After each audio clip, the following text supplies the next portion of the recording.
Hey, welcome to Tabletop Skirmish Games. I'm Lee, and in this video I'll show you how I put together a Grey Knights kill team. It's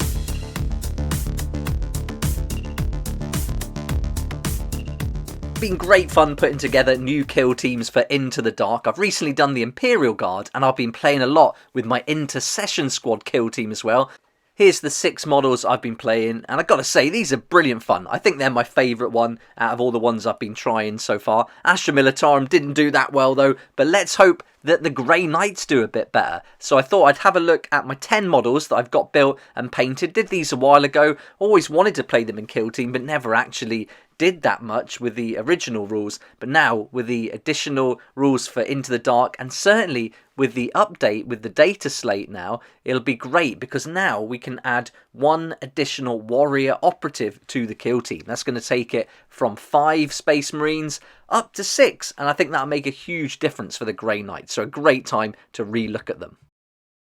That data slate video is up on the channel already if you want to take a look, but in this video we're going to have a look at the compendium, and I'll be going through it, picking out the rules for the Grey Knight kill team. I'm not going to read through all the rules, but I will be going over some of the key ones as I talk about my reasoning for putting together the kill team that I have done. So the great thing about the Grey Knights is you can pick up a Grey Knight squad, and these are £40 in the UK with Games Workshop. You can get them in the US, $65 at the moment. In the EU, you're looking at €55.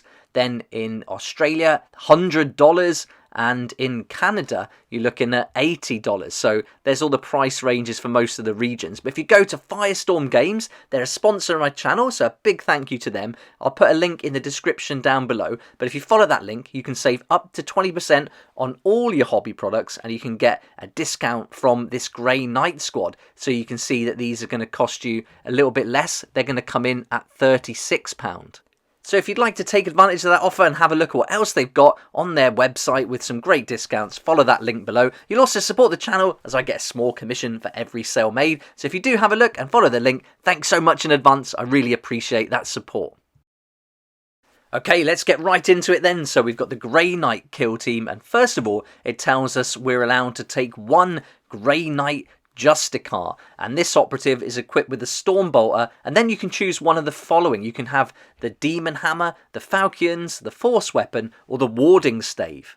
Now the really cool thing about that box set that we looked at just now is that it's got all these different weapons options in one box. You're not going to have to get upgrade sprues or anything else. You've got everything you need to build 10 models. You only need 6, but I think it's great for putting a roster together because you can make 10 different ones and then swap them out for the different missions. So I think that's a really good plus for that box set. Once you've got your Grey Knight Justicar sorted out, you're going to need to have some more operatives. Now, it says here that you can include 4 Grey Knights, but with the update, that's now 5. So you can have another 5 models. That's going to give you 4 Grey Knight Warriors and 1 Grey Knight Gunner. You're only allowed 1 Grey Knight Gunner in total in your kill team, so the rest have to be made up with those warriors. And with the warriors, you've got the same weapon choices as the Grey Knight Justicar, but the Grey Knight Gunner has got some other options, some of the more heavier weapons. So the first option you got is the Psy Cannon, that's this weapon here. You've also got the Incinerator, so this is like the heavy flamer if you like, and then you've got the Silencer, and so all these are going to give you different stats. So let's take a look at the data cards and go through those stats next. So here we go, we got the Grey Knight Gunner. So we're only allowed to take one. So this is where you really want to take a look and choose that weapon. Luckily with the box of 10, I've already built one of each. So I could literally choose any one of these and take them into the kill team. So I think that's really cool. Whichever one you choose, they're going to have the same characteristics. And the great thing about the Grey Knights is they get that 3 APL. So they're going to be able to carry out actions, move, shoot, and do a lot. So 3 APL makes a massive difference in kill team. So here's the stat lines for the different weapons. We've got the Incinerator, Silencer and Psy Cannon. So 2 of these have got the unlimited range, but the Incinerator is limited to range red. So you're only going to be able to shoot 6 inches with that, which isn't a bad thing when you play Into the Dark. You're going to be getting quite close, and so that could be quite useful. But for me, I like to have that long range, and I think the silencer or side cannon would be some good options. All 3 weapons are going to have the heavy special rule, so you're not going to be able to move and shoot with them, so you certainly want to get into a nice cover position in one turn if you need to move, and then in your second turn or activation you want to be shooting and then keeping in cover. So that means if you chose the incinerator, you're going to have quite a lot of movement to do to get within red, so you're not going to be making the most of those shots throughout the game. But look at that ballistic skill, it's only a 2+, so there's more chance of hitting when you do actually fire it. We've got some different special rules, but no critical hit rules, and there's not many special rules to look at. So again, that's why I really like these smaller squads, nice and easy to learn. But let's go over them real quick. So the incinerator has got the torrent special rule. This can be pretty lethal if you can get up close enough, and there's some other operatives around the target you're shooting at, because you can actually shoot those as well in the same turn. So this could be quite good if you could get close enough. But in missions where there's only 4 turning points, do you want to sacrifice some of those turning points where you're moving rather than shooting? And that's why I think the silencer or side cannon will be good options. The silencer, you're rolling 6 dice as well.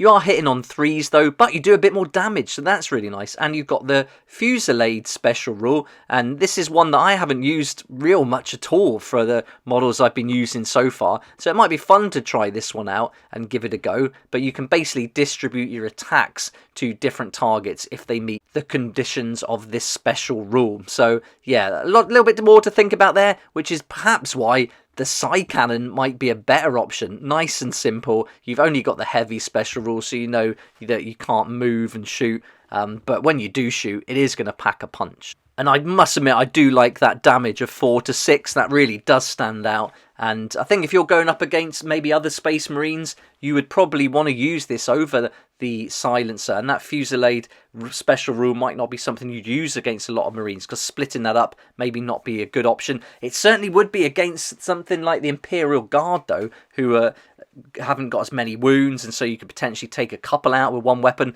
But I do like having those 5 attacks with the side cannon, 3+ to hit, and then you know the damage is going to be 4 and 6, which isn't bad at all. You get a couple of crits in there, you know, it's going to start racking up. When you get in close combat with these guys, they're not going to do an awful lot. 4 attacks, 3+ to hit, and then going to deal 3 to 4 damage. Into the dark, I'd like to put this side cannon in cover, open hatchway, taking shots, covering the rest of the kill team as they move forward. You're going to have your more close combat orientated ones moving there, really getting up close to the enemy, but keeping that guy safe, out the way, and then the enemy's going to have to focus on all these others who are getting in their face, while you can still ping shots through them and make some nice damage. So yeah, that's the tactic I think I would play with that guy. Spend the first turning point activation to get in a nice position with some arcs of fire, maybe taking over a whole corridor, and then leave him there to protect the rest of the kill team as they move forward. You'll see that the Grey Knights don't have any abilities, but they do have this unique action, and they all have this. It's called Manifest Psychic Power. It's 1 AP to use, and this is a psychic action, and you can resolve a Grey Knight psychic power. So let's have a look at those now, because this is a nice twist on the kind of Space Marines. So if you wanted to play something a little bit different, but you like your Space Marines, this could be a really good option. You could use this action every activation if you wanted to, and so you could, for example, move, then manifest psychic power, and then use your third AP to shoot with. So I think that's really nice, and having this different psychic power built in, I think it's a fun mechanic too. So basically you can choose between 3. The first one is Armoured Resilience, and this is going to improve your save characteristic by 1. So you're going to come down from a 3 to save to a 2, and that makes a huge difference. So that's something that's really valuable in Kill Team. If you can get that save characteristic to 2, they're going to be pretty tough. I played against the Custodes today, and their 2+ save was very annoying, so I imagine playing it would be great fun. If you want to deal some extra damage, then Hammer Hand might be something you're into, and so in the resolve successful hit step of combat, the first time you strike, you can inflict 1 additional damage on the target. So that's not bad too. That might be a nice way to go if you're in close combat, you're getting close, you know you're going to get close in the turning point, use Hammer Hand and deal some extra damage. And then finally you've got Astral Aim, and this might be something nice to give the heavy weapon. So here, until the end of the turning point, the operative's range weapons gain no cover special rule. So that would be really handy for that weapon for sure. It's also going to be nice for the other guys in the team though as they move forward using their bolters. So yeah, nice little one there. I think I really like Armoured Resilience, but Astral Aim I think would come in handy too. Let's have a look at the leader now. Again, we're only going to have one of these, and this is going to be the Grey Knight Justicar. So here's the data sheet, and here you can see he's still got the defense 3, save 3, 3 APLs. He's got 12 wounds though, so that's really nice. And then for the weapons, he's going to have the Storm Bolter, and any of the Storm Bolters that the Grey Knights have comes with the Relentless rule. Now this is really good, because this is for combat or shooting, but if you're shooting with this, you can reroll any or all of your attack dice. So that's really nice, really good special rule, and I think if you're attacking with 4 dice, and it's 2+ to hit, look, with him, that's really cool. You're dealing 3 to 4 points of damage, which isn't bad. We're talking the same area as the Intercessors here, so having that Relentless is going to be a big deal. As far as the close combat weapons go, you can choose between the Demon Hammer, Falchions, Force Weapon, Warding Stave, and the Justicars can be quite similar to the Warriors that we'll see after him, but the difference with him is his ballistic skill and weapon skill is really good. I mean, it's a 2 for most of them, but then a 3 for the Demon Hammer. And there's a few special rules to look at as well, so this is going to play into which weapon you choose to give him, because you've got Relentless, Lethal 5+ for special rules, but then Stun for 2 of the weapon choices with the critical hit rules. I built my Justicar with the Nemesis Force Weapon, and to be fair, I'm glad I did, because I really like the Lethal 5+ rule that it comes with. But if you went with Falchions, that's pretty nice too. They're going to get the Relentless roll, and again, you can reroll any or all of your attack dice in combat with this one too. So yeah, either way, I think it's going to work out nicely. I'm drawn to the Falchions and Force Weapons, but for him, I'm really liking that Lethal 5+. It's already going to be damage 4 and 6, but now you're going to get that 6 points of damage on a 5 or a 6. So I think that's brilliant. Lethal X, really nice rule.